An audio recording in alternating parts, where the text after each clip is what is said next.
Good morning po sa lahat po ng tagapanood natin sa live streaming. Dahil mahal na mahal po namin kayo. Ayaw namin kayong iwan. Actually po, patapos na po ako. Pero hayaan niyo ulitin namin. This morning po ay pinag-aaralan natin is about storms of life. Pero ang title po ng pag-aaralan natin is Stop Doing It. Kanina, sinare ko po na mahalaga sa buhay na matuto tayong magpatuloy sa isang bagay, pero alam din dapat natin kung kailan natin ihihinto ito.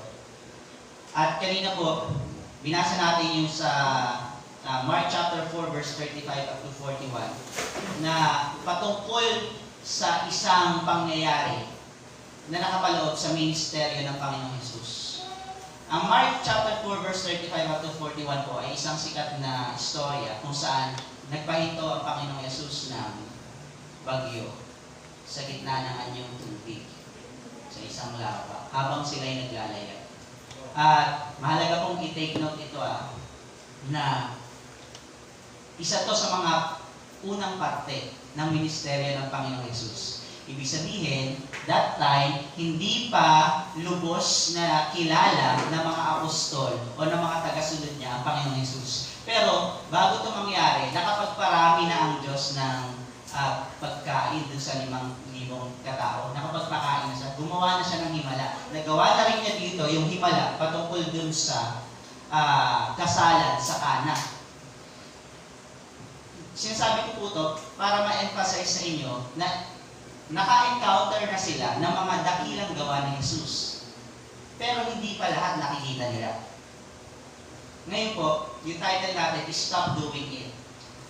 In-highlight ko po dito is yung una, yung pinahinto muna ng Panginoong Yesus. Ano yung una pinahinto ng Panginoong Yesus? Yung malakas na hangin at yung mga alon. Nung pinahinto niya, huminto ba? Huminto. Ano yung pangalawang pinahinto niya doon? Yung complain ng mga kasamahan niya, nalulubog na sila. Pansin niyo ba yun? Yung huminto yung mga nagko-complain dahil pinahinto ng Diyos yung bagyo. Tingnan niyo kung paano kumilos ang Panginoon Yesus. And somehow, we can also apply this in every relationships. Sometimes, minsan, may mga hinihinto tayo o pinapahinto sa buhay natin na ayaw huminto. Hindi natin matigil. Amen. Siguro, kagaya ng concept or ng idea na nangyari dito. Nung nagre-reklamo sa yung mga apostol sa kanya, mga lingkod ng Diyos sa kanya, sa Panginoong Yesus, hindi niya kinonfront yung mga tao. Anong ginawa niya? Kinonfront muna nila yung nire-reklamo ng tao. Ano yan? Yung bagyo. Takot na takot sila, lulubog sila. Nung pinahinto niya yun, automatic huminto yung mga tao sa pagre-reklamo. Sinasabi ko to kasi baka meron kayong mga bagay na gustong pahintuin sa buhay ninyo na pilit ninyong pinapahinto, stop, tama na. O kaya sa personal life ninyo, ayaw ko nang gawin yan. Ayaw ko nang maging ganito. Pero hindi mahinto-hinto. Siguro, ang dahilan, hindi ka dapat dyan magsimula. Kasi there are things in life na pag hininto mo, may mga naka-under doon. Na once na in-stop mo to, stop talaga lahat. Amen. Kaya minsan, yung inihinto mo, hindi mo mahinto kasi may source talaga na pinanggagalingan na yun ang dapat pahintuin. Pero this morning, yung title natin na Stop Doing It ay isang pag-aaral ko na pumapatungkol sa dapat nating ihinto bilang mga tao. Dahil hindi sa lahat ng pagkakataon, God will change your situations. Alam natin yan. Di ba? Sino ba dito nakaranas na dumaraan sa pagsubok and nanalangin ka na, Lord, pwede bang baguhin niyo to? Pwede bang ilagpas niyo ako dito. Pero until now, hindi nagbabago. Kasi yun talaga sometimes, kaya hindi binabago ng Diyos yung sitwasyon. Kasi ang kailangan, hindi yung sitwasyon yung mabago, ikaw. Minsan sa relationships na meron ka, minsan pray ka ng pray. Baguhin niyo siya, pangit ang ugali niya. Lord, yung kapatid ko. Lord, yung asawa ko, ganito. Lord, yung classmate ko. Lord, yung katrabaho ko, ganito. Pero hindi nangyayaring mabago-bago sila. Kasi minsan, ang solusyon para maging maayos yung isang sitwasyon, minsan, hindi naman talaga mabago sila. Hindi mabago ka. That's the main purpose bakit dumating sa Panginoong Hesus. Gusto niyang i-renew tayo. Yung old creation ay set aside at matalikuran at tanggapin natin yung bagong pagkatao galing sa Kanya. Amen po. Oo, ang mga negatibong damdamin ay maaari mong maranasan kahit na ikaw ay na kay Kristo na. Ngunit mahalagang malaman na hindi ka na dapat maging alipin nito. Kaya kung gaano ito kadaling dumabog sa atin minsan, marapat lang na ganoon din natin alamin kung paano ito ihihinto agad. Kaya hayaan niyo kung pag-usapan natin ang ilang mga damdamin na marapat natin ihinto agad. Kung sakaling ito ay maramdaman nga natin. Ready na po ba kayo? 3 points lang po ito. Point number 1, stop being distracted. Hindi ko po, stop being distracted. Or, in other words, stop being worried and anxious. Mga kapatid, isa ito sa mga dapat nating bigyang pansin na dapat nating ihinto. Kagaya po na sinabi ko kanina, madalas, mabilis dumako sa atin yung mga negatibong damdamin, negatibong emosyon dahil sa mga pangyayari sa paligid natin. Sino dito yung, alam nyo yun, yung mabilis magselos, mabilis mainggit, mabilis magalit, mabilis mainis, mabilis mag-call, ano yung mabilis lahat sa inyo. That's emotions that's feelings. Mabilis yun. Bakit? Because, ang totoo po, dahil lahat tayo bukas sa damdamin. We love emotions. Amen. Gusto kaya natin ng emosyon, mapaano man yan. Naniniwala ba kayo na kahit malungkot, maging malungkot, may mga taong gustong malungkot sila? Totoo po yun. May mga taong ini-enjoy yung ganung moment. Yung nag-please sila every time na dinadown nila yung sarili nila. Subconsciously yun pero that's emotions Kaya mo siya tinatanggap kasi feeling mo, they are serving you. They are giving colors to your life. Amen. Para siyang kulay sa isang bakanteng papel na may larawan. Yung larawan, sabihin natin, nag-break kayo. Anong kulay? Gusto bagay dito malungkot. Bagay dito post ng sad quotes. Bagay dito yung kapag kinakamusta, okay lang ako. Okay lang ako. Move on na. Ito bagay dito, yung material. Bagay dito.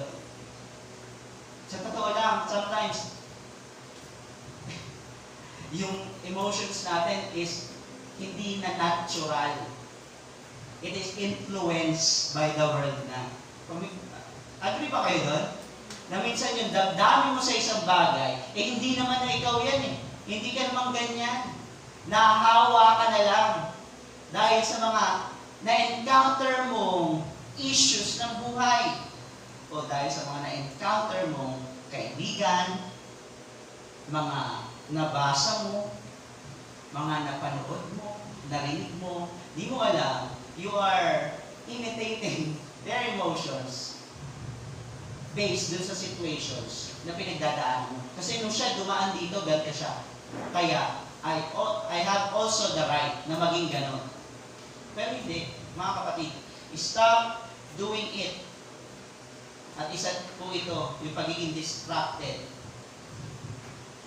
Stop being worried and anxious. Ayun po ang ibig sabihin dito. Dahil sa verse 37, ano pong sinabi dyan? A furious squall came up and the waves broke over the boat so that it was nearly swamped. At pag binasa po natin ng tuloy-tuloy, yung naging response dito ng mga tagasunod ni Kristo, they were so afraid. So afraid. Gusto ko pong i-highlight that they were so afraid. Hindi lang sila basta takot na takot sila. Bakit? Dahil bukod sa bagyo, malalakas na alon sa labas ng bangka. Pumapasok na yung tubig sa loob ng bangka nila. At dahil doon, they became anxious and worried. Or in other words, yung sinasabi ko kanina, point number 1, distracted. Nakalimutan na nila yung pina-highlight ko kanina na sinabi ng Panginoong Jesus na let us go over to the other side. Nakalimutan na nila yung salita ng Panginoong Jesus na sinabi sa verse 35. Na mismo ang Panginoong Jesus sinabi niya, let us go to the other side. Naniniwala ba kayo when God gave you a word that He will bless you, He will do it? When Jesus said or say to you na, I will bring you to the other side. Mangyayari ba yun? Pero like what happened to the apostles, to the disciple of Jesus Christ, ano nangyayari po? They were distracted. Na-distract sila. Bakit? Dahil lalaki nga ng alon naman. Di mo naman sila masisisi. Amen. Pero somehow, hindi ko alam kung first time nila maka-encounter ng ganong klaseng kalakas na bagyo dahil yung iba doon mangingisda.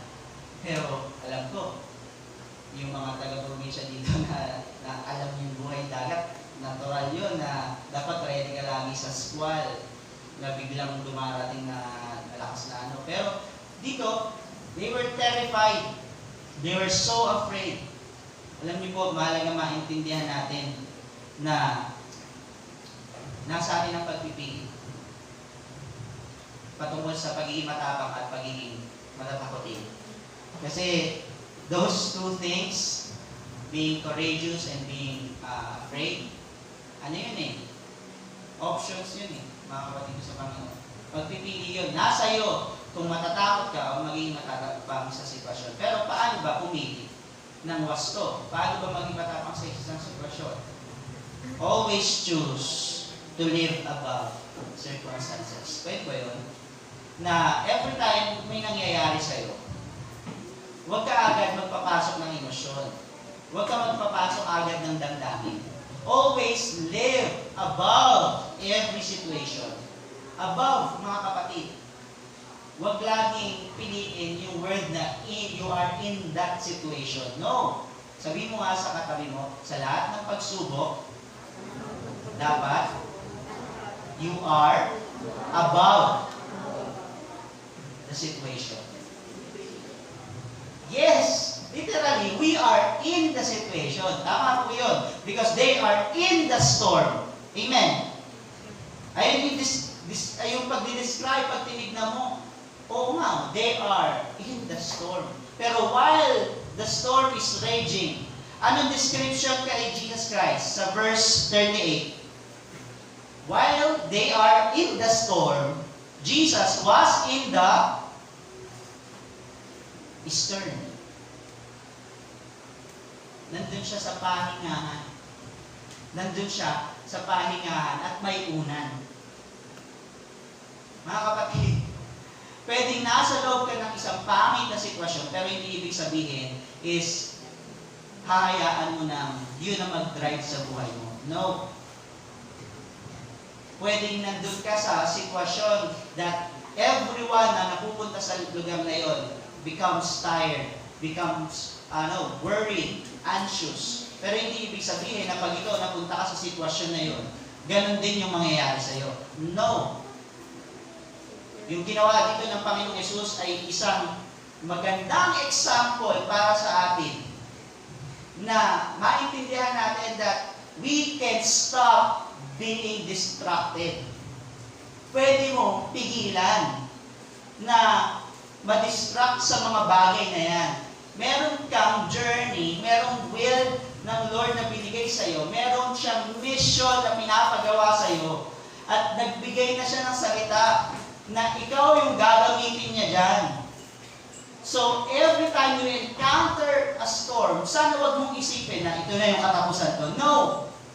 As long that you have a word from God na ito yung tawag ko sa'yo, at alam mo hindi mo pa nagagawa, kapatid, lalo na nagtatapat ka sa Panginoon, yung mga bagyo na yan ay nandyan para maging hadlang lang. At takutin ka, at isipin mo na, ay, hindi na kami tutuloy.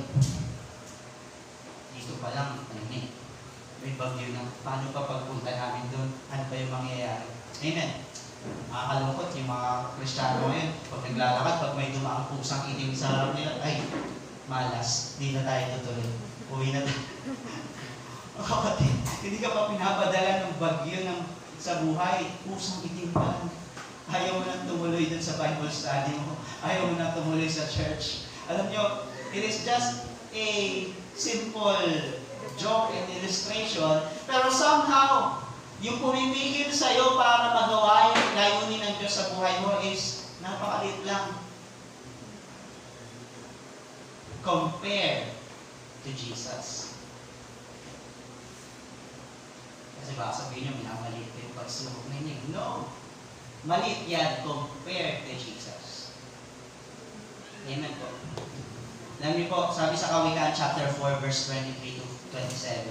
Sa English po yan, guard your heart because it is the wellspring of life.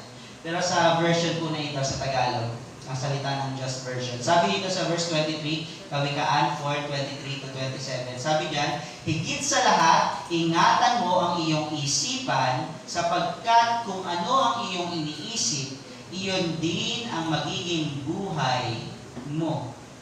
Huwag kang magsalita ng kasinungalingan at walang kabuluhan. Ituon mo ang iyong paningin sa mga bagay na mabuti. Pag-isipan mong mabuti ang iyong mga gagawin upang magtagumpay ka. Mamuhay ka sa katwiran at layuan mo ang kasamaan. Yung sinabi ko yan, higit sa lahat, ingatan mo ang iyong isipan. Sabihin nyo nga po sa katabi nyo, ingatan mo ang iyong isipan. Pakinggan niyo po yung sasabihin sa sumunod ng phrase. Sapagkat kung ano ang iyong iniisip, iyon din ang magiging buhay mo. Mga kapatid, pwede ba handa ba kayong i-enlighten ng Diyos ngayon? Alam nyo, ang Diyos, ito yung madalas na pag-enlighten niya. Words. Mula sa kanyang salita. Sabi dito, kung ano yung iniisip mo, yun ang magiging buhay mo. Hindi po ito patungkol sa supernatural. Pag iniisip mong magkakakotse ka talaga pagka hindi po ganun lang ito. Umapatungkol po ito sa buhay talaga na nasa loob ng tao. What I mean is,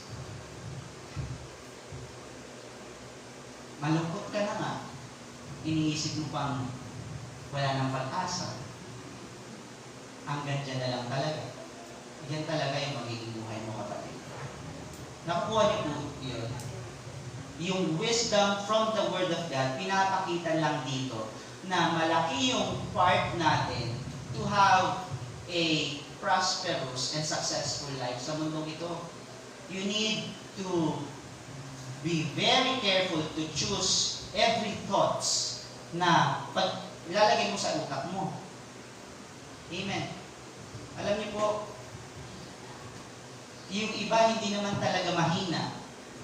Kaso nga lang, iniisip mo kasing mahina ka. Kaya ka nang hihina. Yung iba, alam nyo, ito for example, kumari may skill ka, naggagawa ka ng isang bagay, gagampanan mo yun sa harap ng maraming tao. Alam nyo, kahit may skill ka, pero pag inisip mong katamtaman lang yung skill mo, yung katamtaman na yun, mababawasan pa yun ng gusto. Magugulat ka, yung may papakita mo sa tao, mapaparinig mo sa tao, malayong malayo, dun sa skill na natanggap mo sa Diyos. For example, dito, tatayo tayo dito bilang MC.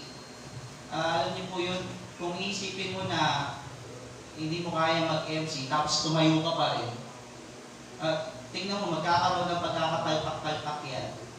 Nakuha niyo po? Kasi alam niyo po, ang Diyos, hindi siya basta nagsusubo lang ng, o gawin mo yan. Hindi. God is always preparing His sons and daughters every time we will go in a battle or gagawa tayo ng isang responsibilidad sa kaharian niya. Pine-prepare ka niya, and one of the things na pine-prepare niya sa atin is yung isip natin. Kaya pansinin ninyo, yung Biblia, full of principles. Hindi siya yung mga salita dito, mga sulat, hindi siya nasa form ng suggestion. Most of them are commands. Bakit? Dahil hindi ito option. This is the truth. Ito yung dapat mong gawin talaga sa buhay. Ingatan mo kung ano yung iisipin mo. Kasi mangyayari yan. This is not a suggestion, mga kapatid. This is the truth. Kung ano talaga yung iniisip mo, kung ano ka, kahit hindi ka yan, magiging ganyan ka, kapatid. Kaya kung gusto mong umahon sa kasalanan na yan, isipin mo, ibilang mo yung sarili mo, matuwid na sa harapan ng Diyos. At tingnan mo yung mga susunod mong gagawin. Pero kung ikaw yung kagaya ng Kristiyano na makasalanan ka na nga, isipin mo pa, hindi ako kagaya niya. Hindi ako kagaya. Wala, mahina talaga ako sa tukso na ito. Yung pamilya ko, lahat kami, dito na mahulog sa tuksong ito. Sila ganyan, ako din ganito. Wala nang pag-asa. Biyaya na lang talaga ng Lord. Kapatid, the grace of God is something that will instruct us to say no to ungodliness. That's the grace of God. Kagaya ng worship nyo kanina, di ba? Sinamba mo ang Panginoong Yesus at talagang blessed na blessed ka with a grateful heart na kaya ka nandito kasi niligtas ka niya. Amen. Ang nasa matinong kaisipan na tao nagpapasalamat sa natanggap niya, papahalagahan niya yun. Di ba? Galing ka sa kasalanan, hindi ka nababalik sa kasalanan. Meron kasi yun. Mga kapatid, ano ba yung mga thoughts na meron ka this past few days? Ano yung mga nagdi-distract sa'yo? Stop being distracted. Deal with your mind. Huwag mong hayaan na may autopilot yung isipan mo. Kapatid, sinasabi ko to dahil totoo to. Hindi mo gustong isipin, pero pag nakabakante ka, may papasok sa isipan mo. Sino dito? Agree. Na minsan yung isipan, kahit mga Kristiyano, nakaset sa autopilot. Kung ano maisip, sige. Yung mga Kristiyano, imbis na meditation, ang gusto, muni-muni. Muni-muni. In English, ano ba yung siya muni-muni? Para sa mga nanonood, comment down below. And hit the subscribe button. And so, i-comment nyo po kung ano yung English na muni-muni. Pero yung pag-iisip, mga kapatid, ang kalooban ng Diyos sa'yo is to control your mind. Master your mind. Because if you will not do that, your mind will master you. Totoo po yun. Kung hindi mo kontrolin yung isip mo, ikaw yung ida-drive ng isip mo. Ask God for help. Because tayo lahat, we all struggle concerning our minds. Lahat tayo may battle sa isipan. At gusto ko sabihin sa inyo na sa matinding na laban. Kasi hindi mo pwede yung hawakan. Hindi mo yan basta pwede lang, alam mo yun, yung pagsalitaan. Tigil na, hindi. You need the help of God. Kaya nga, dito ko ito pinasyang ituro. Kasi, alam ko, pwede nito marinig sa iba na focus lang focus lang sa goal. Huwag mong ano yun yung iba. Focus lang sa goal. Katawa yung iba dito. Naririnig yan sa iba. Pero, totoo, mahirap mag-focus unless God is with you. Especially, isipin nyo, pag yung buhay, may bagyo. Isipin nyo to kahit nakasama na nila si Jesus Christ, visible sa kanila sa ang Panginoong Yesus, natutulog. Kasama nila, pero natutulog. Pero nag-worry pa rin sila. Bakit? Because they are not aware of Jesus Christ. Ano, pastor, di sila aware kay Jesus Christ? Nandun, alam nga nila kung saan pupuntahan nung nagreklamo sila, di sila aware kay Jesus. Oo, hindi sila aware kung sino talaga si Jesus Christ. Kasi gaya na sinabi ko sa inyo kanina, first part pa lang to ng ministry ni Jesus Christ. Yung mga himalang nagawa niya, nasaksihan ng ibang disipulo. Nakapagparami ng isda, nakapagparami ng tinapay, yung tubig na gawang alak. Nakapagpagaling na din si Kristo dito. Pero meron pa silang isang hindi nakikita. Ano yun? Jesus versus nature. Kaya, what I mean na hindi sila aware kay Jesus, di sila aware na si Jesus na nagpaparami ng tinapay at ng isda, si Jesus na nagpapagaling ng sakit, ay kaya din palang patigilin yung bagyo. Hindi sila aware doon, kasalanan nila, hindi. Kasi hindi pa nila nakita.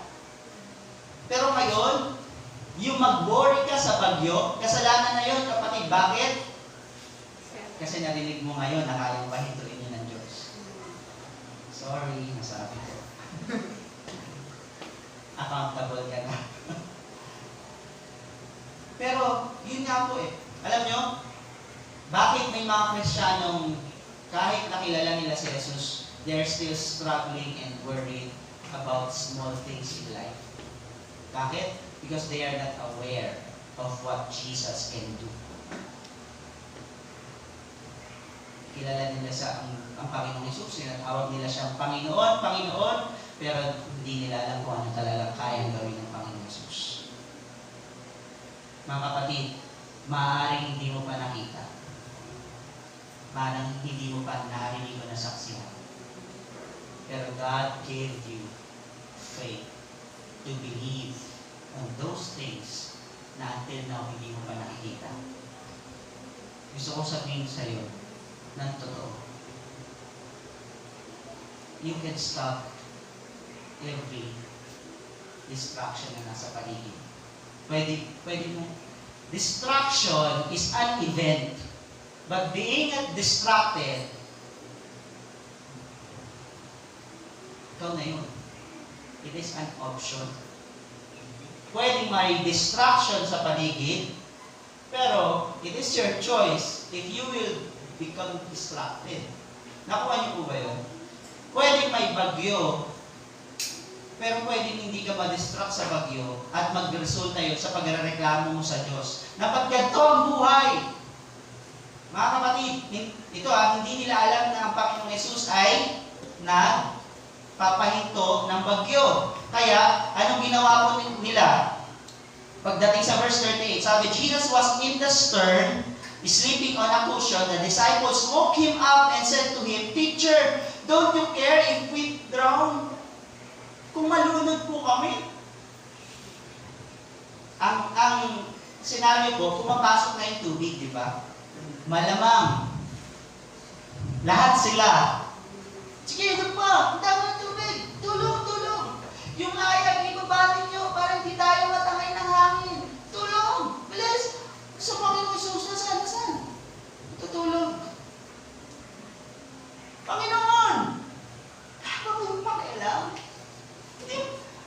Ito in-imagine ko na lang yung pinaka-source nun. Kasi ang mga tao naman, pag sinabi mo, wala kang pakialam sa akin, ang ibig sabihin mo doon, ba't di mo ako tinutulungan? Di ba, gano'n naman yun? Gano'n, tingin ko, gano'n nangyayari dito Ba't di ka tumutulong dito, Panginoon? Oo, Panginoon ka namin, pero lubog na tayo. Bakit hindi ka man lang dumampot ng isang timba, tumulong ka? Kasi, oo, kaya mo, tinapay, isda. Pero ito, iba to eh. Bagyo to eh. Tulong ka na lang.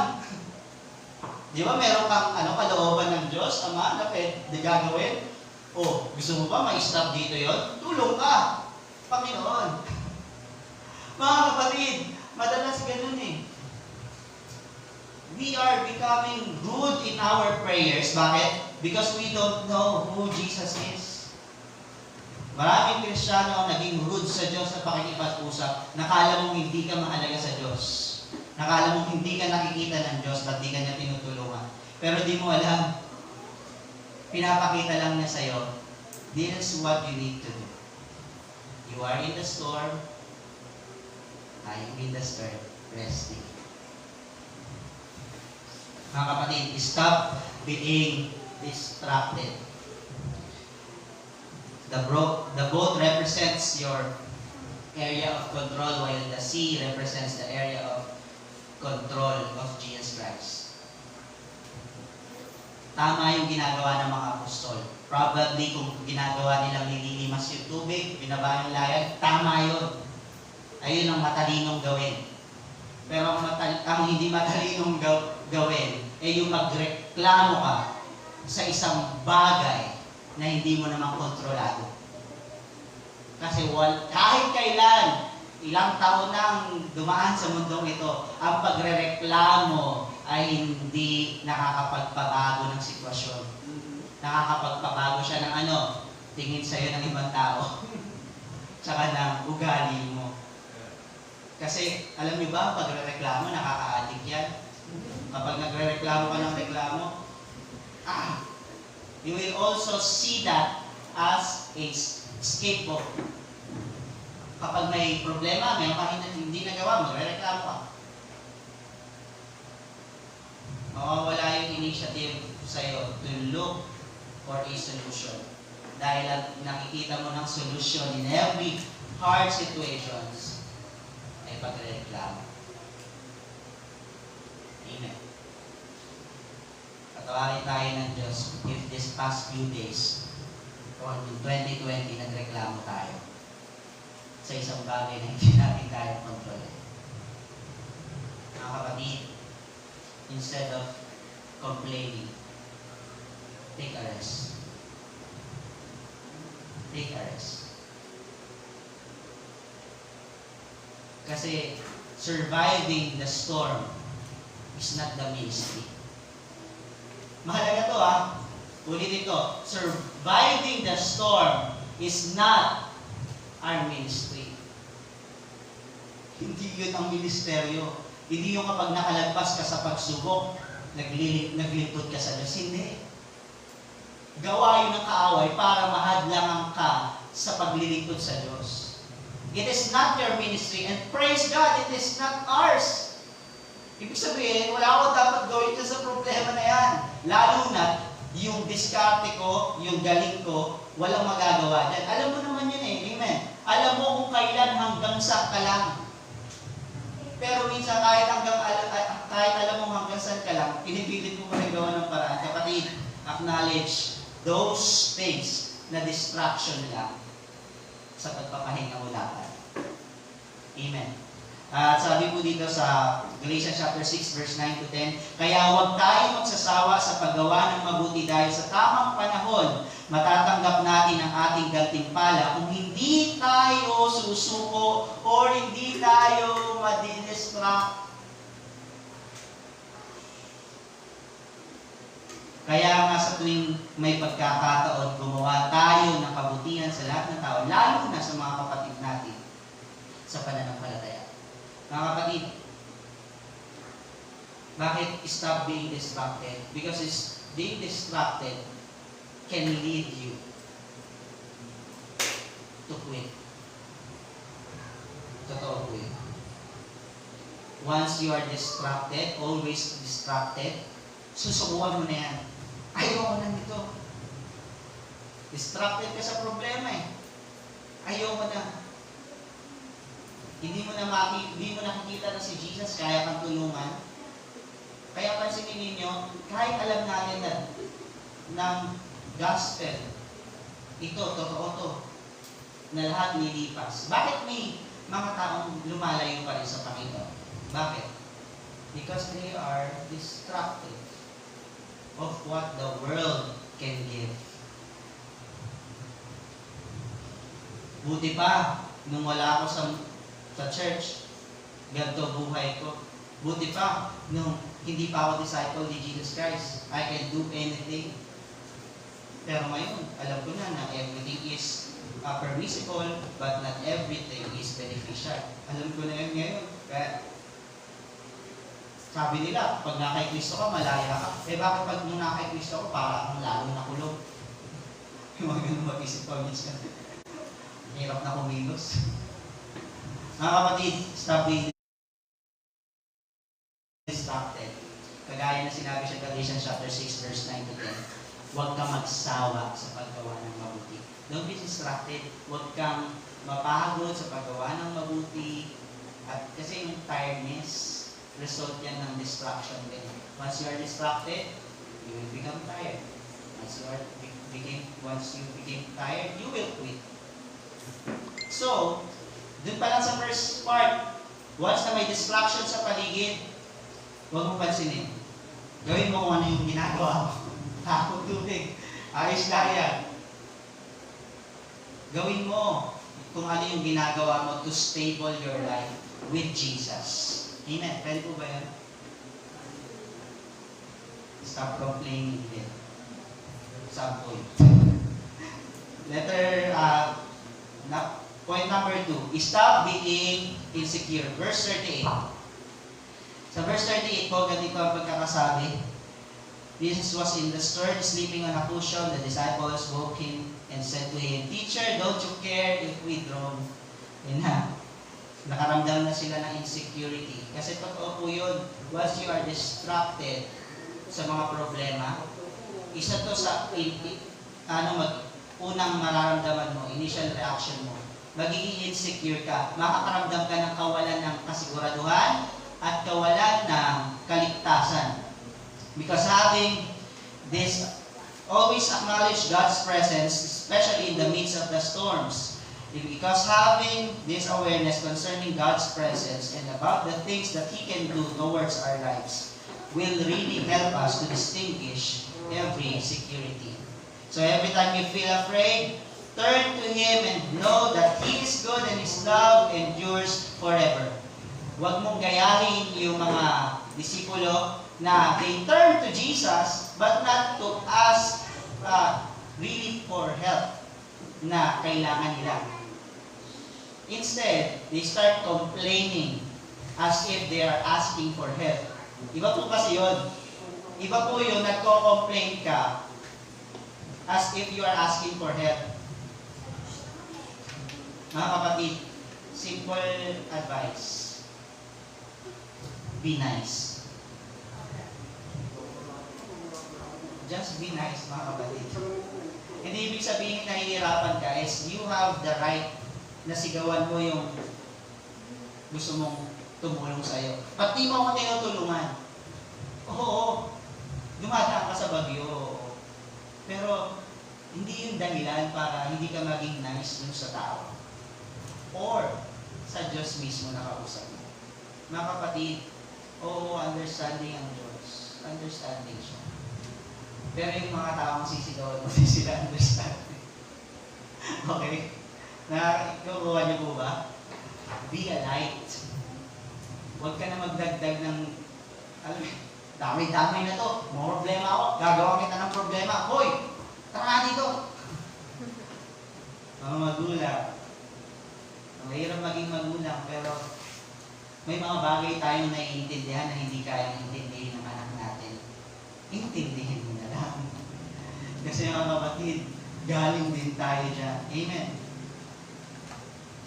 Ito totoo eh.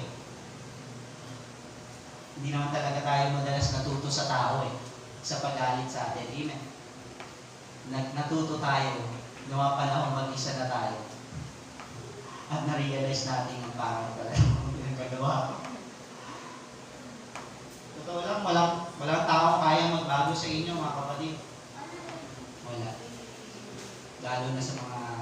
kilala niyong suwail kayo. Walang kaya magbago. Pero, if you will acknowledge God's presence, Jesus' presence in your life right now, na hindi ka na lang basta mag-isa sa buhay, kapatid. Pwede wala ka pa rin pamilya, pwede hindi ka pa rin malapit sa iyong mga magulang, pero Jesus is now in your life. Pwede iniwan ka na ng mga mahal mo sa buhay, pero Jesus is in your life. Be aware of that. Mahalaga po yun, na aware ka na kasama mo si Kristo. At aware ka kung sino talaga siya. Sabi ito, so every time you feel afraid, turn to Him and know that He is good and His love endures forever. Para sa Panginoon, ang mga sabi po sa Isaiah chapter 40 verse 15, tingnan niyo po ito. Para sa Panginoon, ang mga bansa ay para lamang isang patak ng tubig sa timba o alikabok sa timbangan. Sa Diyos, ang mga pulo ay para kasing daan lang ng alikabok. Isaiah chapter 40 verse 15. Ganda po, no? Sa chapter 40, familiar tayo dyan, 29 to 31. Di ba? He gives strength to the weary. He increases the power of the weak. Familiar tayo, ang ganda. Pero alam niyo sa verse 15 pala, pag binasa mo, nagsimula ka doon, mas ma-encourage siya. Ganun pala siya magpalakas. Hindi pala tayo parang yung strength natin parang fuel na isasaksak na tataas. Hindi pala gano'n. Ang pagpapalakas pa lang ginagawa ng Diyos sa atin, hindi manggagaling sa kapunuan natin, kundi manggagaling sa pagkakilala natin sa Diyos na sobrang laki. Kaya ka magiging malakas at matapang, not because you are strong, not because of not something else. Kaya ka magiging malakas at matapang because of this verse 15. Para sa Panginoon, ang mga bansa ay para lamang isang patak ng tubig sa timba. Bansa daw yun yes, China, ganun lang tingin ng Diyos sa dyan. Ganun kaliit yung bansang yun sa mata ng Panginoon. Ano ba sinabi niya dito? Sa timba o alikabok sa timbangan. O, mas maliit. Ang hirap mo encourage . Hindi lang basta yung malaking bagay ay maliit sa Panginoon. Sobrang liit niyan sa Panginoon, alikabok. Sino ba dito yung nakakita ng alikabok? Meron ba? Yung alikabok. Bakit di ka nababahig? Kasi nasasalag ko yung alikabok. Hindi ganun . Di natin makita yun sa liit, kapatid. Ganun ang tingin ng Diyos sa mga bansa. Mga bansa. Oo, ito, bansa. Nasa bansa ako ngayon. Pilipinas, Luzon. Ang liit nito kumpara sa ibang bansa. Ito, mas maliit pa siguro sa alikabok to. Siguro yung ginawang example dito bansa ay mga bansang napakalaki na. Pero sabi, maliit pa lang daw yun sa Panginoon. Yung problema mo pa kaya? Isaiah chapter 40, verse 12. Ang hirap mong ma-encourage. Verse 12. Sino ang makakatakal ng tubig sa dagat sa pamamagitan ng kanyang palad? O makakasukat ng langit sa pamamagitan ng pagdangkal nito? Sino makakapaglagay ng lahat ng lupa sa isang lalagyan o makakapagtimbang ng mga bundok at mga burol, mga kapatid? Nakita ninyo yung illustration na pinapakita dito? Sino ba kaya gumawa ng kagaya ng Panginoon? Sino kaya yung buong dagat sa palad lang? Ito na yun. O, susukatin yung langit. Nanangkalin lang. Mga kapatid, yes, probably, literally, malaki talaga ang Diyos once na nakita natin siya. Pero, figuratively, gusto kong sabihin sa iyo, yung mga problema na wala tayong panukatan. Kasi sa mga bagay may panukat tayo, di ba? Meters, centimeters, yung mga panukat tayo, inches. Pero sa problema, alam lang natin, maliit, malaki. Di ba? Pag malaking problema, wala na, di mo na alam kung gaano kalaki. Pero dito sinasabi na ang Diyos dakila siya. God is not pinaliwanag o ipinakilala bilang isang malaking Diyos. Madalas, pansinin ninyo, once na tumatawag tayo sa Diyos o nagpupuri tayo sa Diyos or even songs, madalas ang ginagamit, He is a great God. Because great is a kind of measurement na inilalapat sa mga bagay na hindi kayang sukatin. And that's isa yun sa katangian ng Diyos. Hindi mo siya kayang sukatin, pero kaya niyang sukatin ka. Kaya niya rin sukatin yung problema.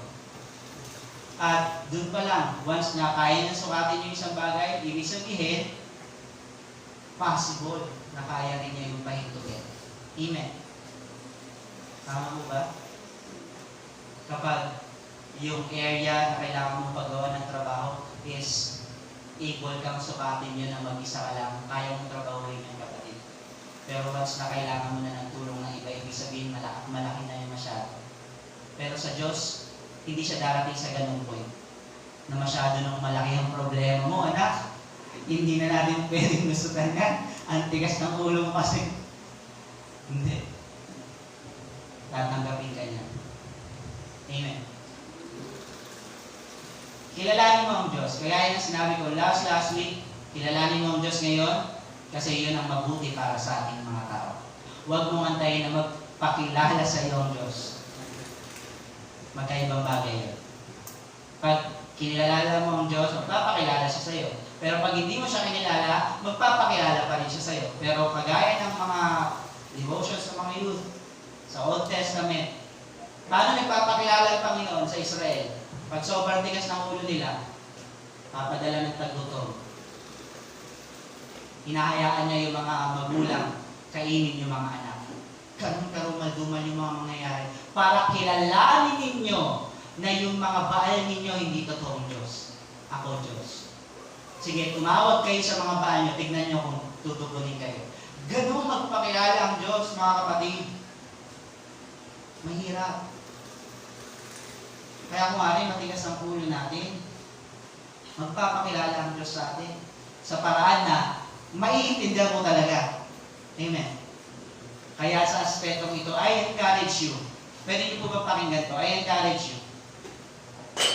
Kilalanin mo ang Diyos. Huwag mong antayin na dumating ka dun sa point na tapos na yung oras na binibigay niya sa'yo para kilalanin siya. It's about time na siya na magpapakilala sa iyo. Why? Point number 3, stop being frustrated. Verse 38 din po dito. Sabi, Teacher, don't you care if we draw frustrated na sila dahil distracted na sila? Mga kapatid, frustrated na sila kasi feeling nila hindi na mangyayari yung sinabi sa verse 35 na let us go over to the other side. Naramdaman nila ba yan? Yung word ni Lord na binigay niya sa'yo, parang hindi na mangyayari. Kaya you are living now frustrated. Isa ito sa mahirap, kapatid. Don't you ever desire na ganito buhay mo lagi. Hindi pwedeng ganito. Hindi pwedeng ganyan ka. Araw-araw na lang frustrated ka. Araw-araw na lang di ka pa nagsisimula, iniisip mo hindi mo na matatapos. Hindi pwedeng hindi mo pa nagagawa, nasusubukan, sasabihin mo papalpa ka na. Wag. Amen. Isa ito sa mahalagang matutunan natin. Mga kabataan, alam ko merong iba sa inyo nag-iisip, mahirap, ayaw ko ata magkaanak, mahirap maging magulang. Ngayon pa lang, sabi mo, pag ako naging magulang, paliwala siguro yung anak ko. Kasi hindi ako kapatid. Wag. Hindi ka ba nagsisimula? Sumusuko ka na agad? Huwag ganon. Amen. Yung sa mga simpleng bagay sa loob ng ministeryo sa simbahan, yung mag-i-speak ka, Pastor, hindi ko ata matatapos ng maayos. Pag hindi ko natapos, saluhin niyo ako, ha? Huwag ganon. Ganun, kapatid. Hindi ka pa nagsisimula eh. Gusto nyo ba ganun kami? Mga rin, dugag-dugag at Tito George saluhin niyo po ako pag hindi ko na kinaya. Saluhin niyo po ako mamaya. Hindi. Maniwala kayo. May mga panahon sa buhay namin sa paglilingkod namin sa Diyos. Wala kaming kayang ibigay. Pero ginawa namin, tumayo lang kami. At nagulat namin, doon sa mga panahon na wala kaming maibigay, doon namin talagang naibigay ang Diyos.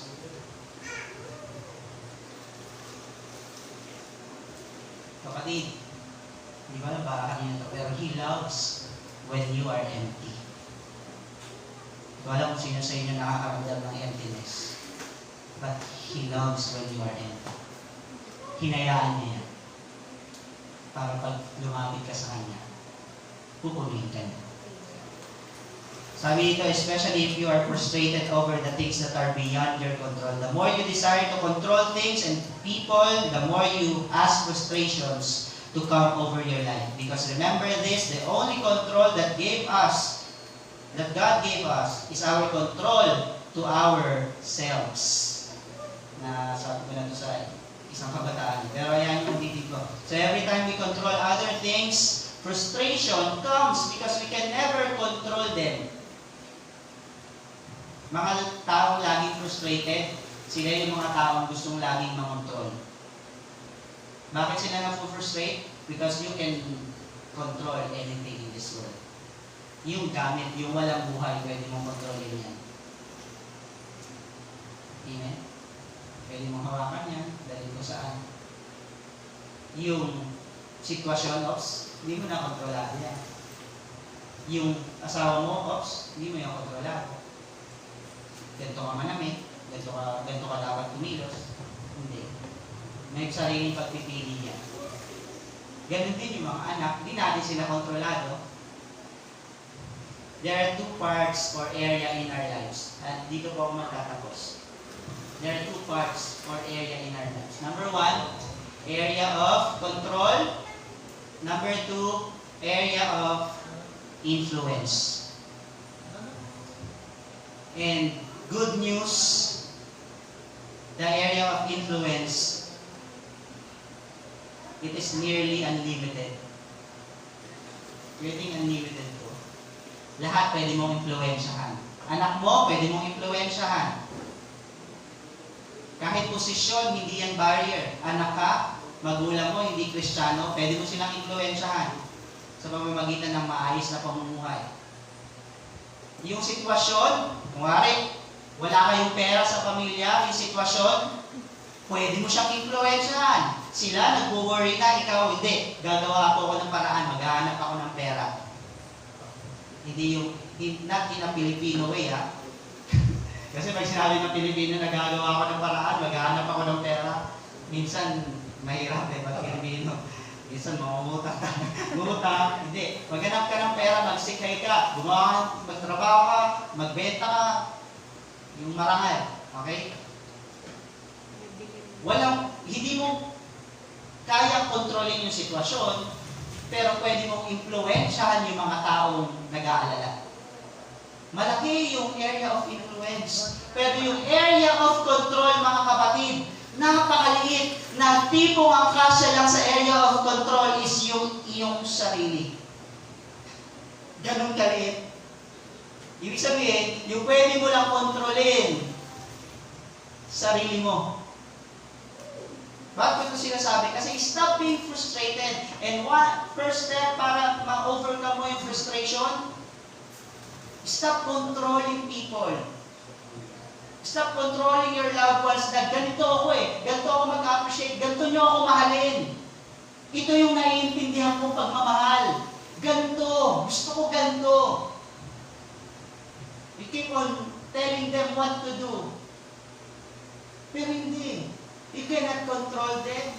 Kaya magugulat ka, kahit sinabi mo na yung gusto mo sa anak mo, sa magulang mo, sa pamilya mo, sa kaibigan mo, bakit minsan na-o-offend ka pa rin nila? Kasi hindi mo sila kontrolado sa iyong salita.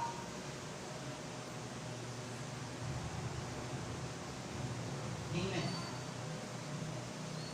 You need to learn to move or to work out your area of influence. Pastor, paano ko sila maaayos sa buhay na to? Influence them. Don't control them. Kaya nga God gave leaders to the church, not boss. Because boss gives commands. Utos ng utos. Pero leaders take every first steps. And by taking every first steps, they influence others. Kaya sila nagiging mabuting tao kasi nakita nila sa pinuno nila, ginagawa ng pinuno nila. Somehow, parang silang napapasunod, pero hindi mo sila napasunod dahil sinabi mong sundin mo o napasunod mo sila kasi na-influensyahan sila sa mabuti mong ginagawa. And that's God. Doon magaling ang Diyos. Sa Diyos, area of control, area of influence, equal. Parehas unlimited. Kaya kanyang kontrolin. Pero God is giving us the right example in life. Don't overuse your area of control. Always use your area of influence. Like what God is doing in our lives. Hindi ka naman niya laging kinokontrol. Most of the time, ang banal na spirito, inuudyukan ka lang. Gawin mo yan. Hindi niya pinapakailaman yung katawan mo, nagagalaw yung kamay mo, buwa ka ng Biblia, magbabas. Hindi. Ini-influensyahan ka lang na nagsasalita lang siya sa'yo. Counselor nga siya, di ba? Great counselor. Bakit? Magpapayo lang siya. Hindi siya magsasabing, ito gawin mo pag di mo ginawa yan. Mamaya. Hindi ganun. Mabait ang Diyos. Sana mabait din tayo. Alam nyo, dito na po ako magtatapos sa verse na ito. Exodus chapter 4, verse 1 to 5. Ayan yung basahin ko po ito. Nagtanong si Moises, paano po kung hindi maniwala sa akin ang mga Israelita o makinig sa sasabihin ko? Baka sabihin nila na hindi kayo nagpakita sa akin. Sinabi sa kanya ng Panginoon, ano iyang hawak mo? Sumagot si Moises, baston po. Sinabi ng Panginoon, ihagis mo sa lupa. Kaya inihagis ni Moises ang baston at naging ahas ito. Natakot si Moises kaya napatakbo siya. Sinabi sa kanya ng Panginoon, huliin mo ito sa buntot. Ikaw ba naman yung maging gulat kayo, no?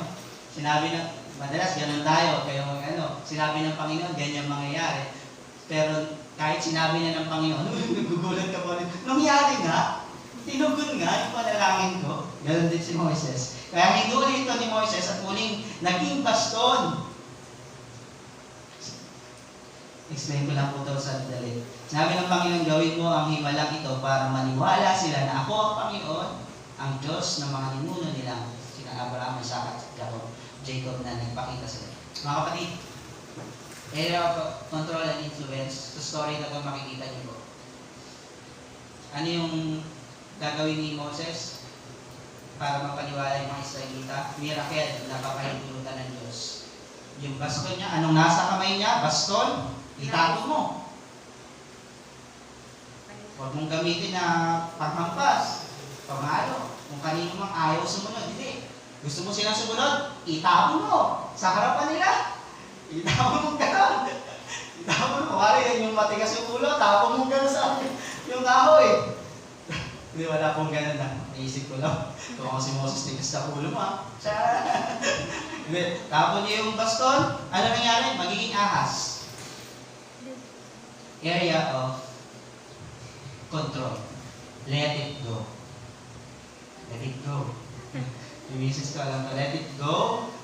Go, go, go. Let it go. Huwag mong kontrolin yung mga bagay na pinagkatiwala sa iyo ng Diyos. No. Miracle will start to happen if you let go the things that God wants you to let go. Let go. Kasi every time you let go, you are making this kind of gesture. Pero pag hindi ka naka-let go, you are always making this gesture. At hindi ito okay pagkaharap mo ang Diyos. Because hindi ka niya kayang bigyan ng himala. Pero pag nilet go mo yung baston, you're ready for miracle. Amen. Pero ito, watch this. Taas na. Anong gagawin? Tungkod ko yun eh. Mahal yun eh. Hindi ko alam ano. Mahal yung tungkod ko na yun eh. Tatak nun, ano yun eh. Mahal yung tungkod. So, ano yan? Mahal, gawa yan sa, ano eh, sa akasya eh. Lord, balik niyo yung tungkod ko. Balik niyo yung tungkod ko. Anong gagawin? Hawakan daw niya saan? Sa buntot. Mga taga-probinsya, paano humuli ng ahas? Sa ulo. Most of the time, si Papa lang ang alam mo nagkikwentong ng huli ng ahas na hinawakan nila sa buntot. Tapos, ikot-ikot. Pero, bawal na sila huminto nun. Pag huminto ka, patay ka. Ganon. Madalas, sa ulo mo hahawakan kasi alam mo, that's how you control a snake. Para hindi ka mapahamak. Pero sabi ng Diyos, no! Hawakan mo sa buntot. Alam nyo ba?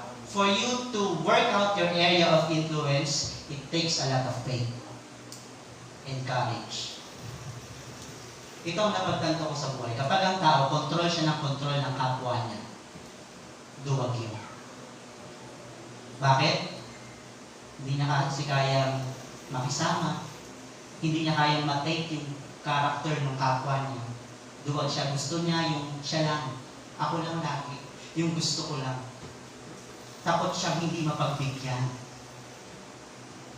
Pero once I accept Jesus Christ, all of the fears nawala. Okay, hindi mo ako pagbigyan, okay lang. Hindi mo, ano yung gusto ko, okay lang. Okay lang. Bakit? Kasi sinuko ko na yan sa Diyos. Parang buhay mo yan, kapatid, yung baston. Isuko mo sa Diyos. At gusto ng Diyos, once na maglilingkod ka na sa Kanya, babalik na niya yung baston sa'yo, ibabalik na niya yung buhay na yun, hindi na yung baston o buhay na para sa'yo. Kaya hindi mo dapat kontrolin.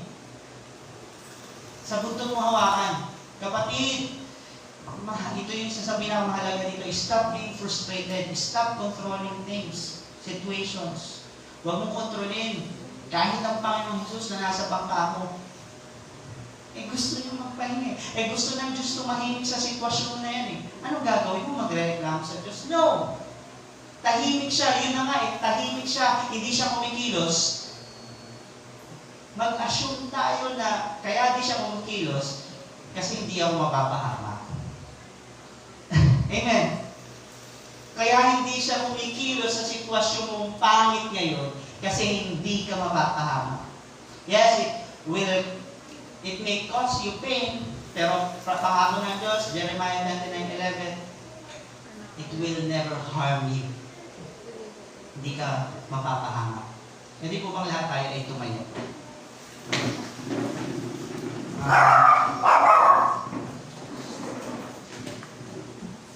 Kapatid ko sa Panginoon this morning, ay patuloy po tayong lumapit sa Diyos and humingi tayo ng tawad sa Kanya and focus on God.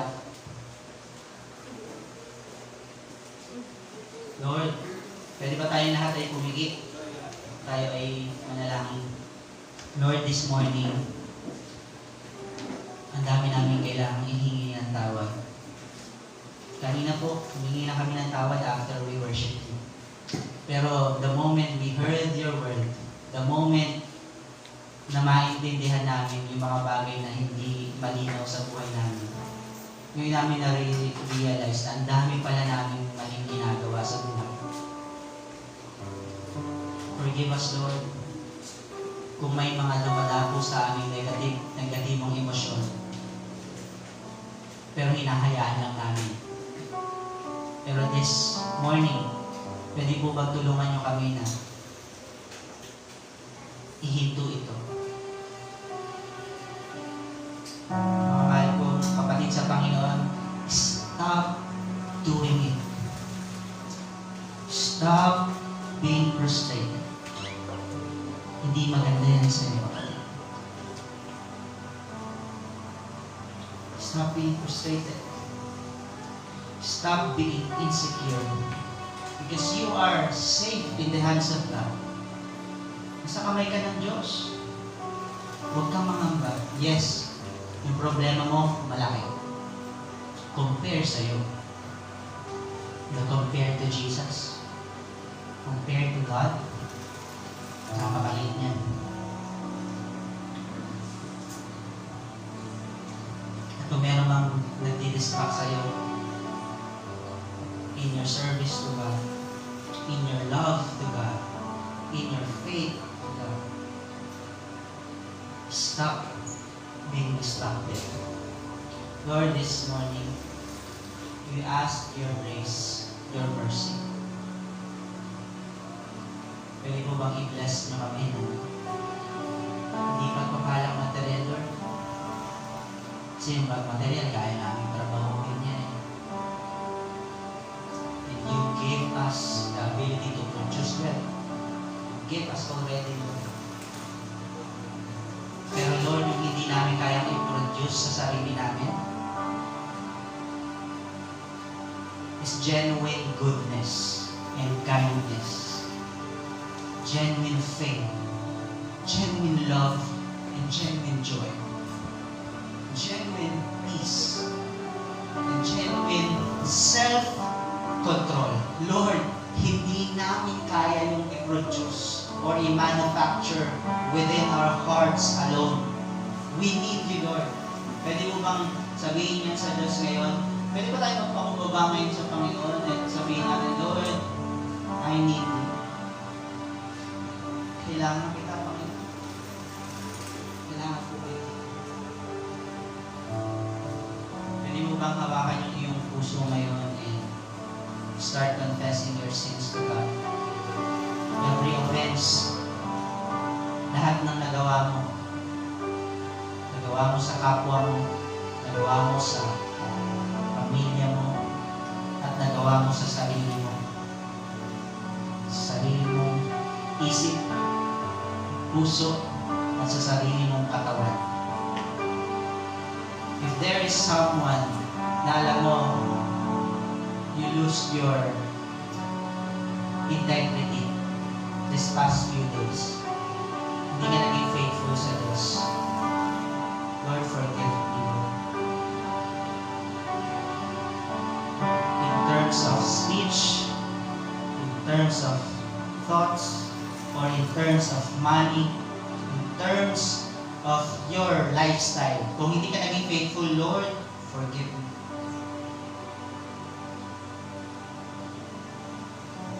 Right now, Lord, pwede po bang umuhos kayo sa amin this morning?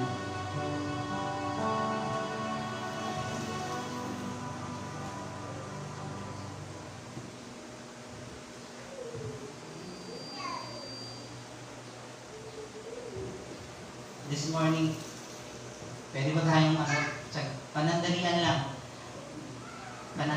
ito, mga kapatid. Kahit yung mga nanonood, this is how church do it. Every time na nakakatanggap tayo ng lesson from God, like, humihingi tayo ng lakas after that. Kasi every lesson needs a lot of strength, kapatid. Hindi mo kayang i-apply to unless God is with you. Kaya this morning, pwede ba na lapit tayo sa Diyos at sabihin mo, Lord, I need you today. I need you today, Lord. Mga nanonood po sa live streaming, nakaupo man kayo, nakatayo right now, makanyungin yung mga puso and sing it from your heart.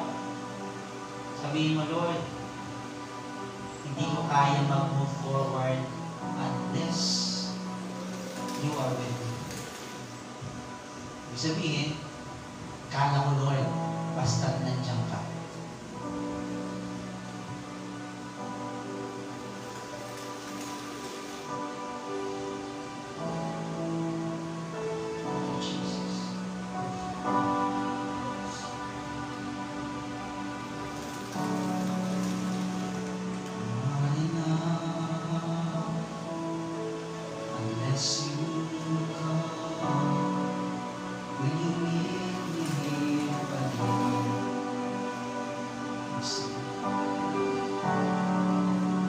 'Cause all I want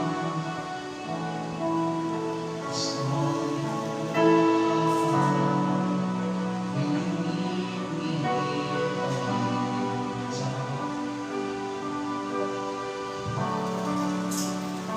Not enough unless you come when you meet me here again.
this morning,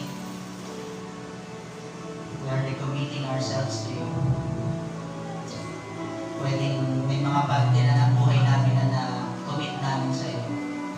Pero kung merong area sa isip ng bawat isa na until now, hindi kayo nakakapasok because we are not welcoming you. Now, Lord, you are welcome. You are welcome in my life. Hindi lang basta sa sala, you are welcome in my secret place. You are very much welcome.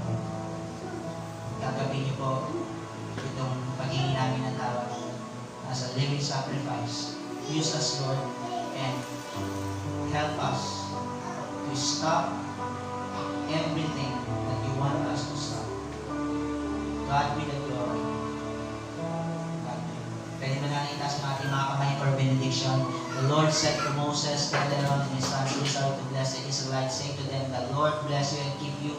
The Lord make his face shine upon you and be gracious to you. The Lord turn his face towards you and give you shalom. So you put my name on the Israelites and I will bless them. Now the grace of God, the love of Jesus Christ, and the communion of the Holy Spirit be with us all. And everybody said, Amen.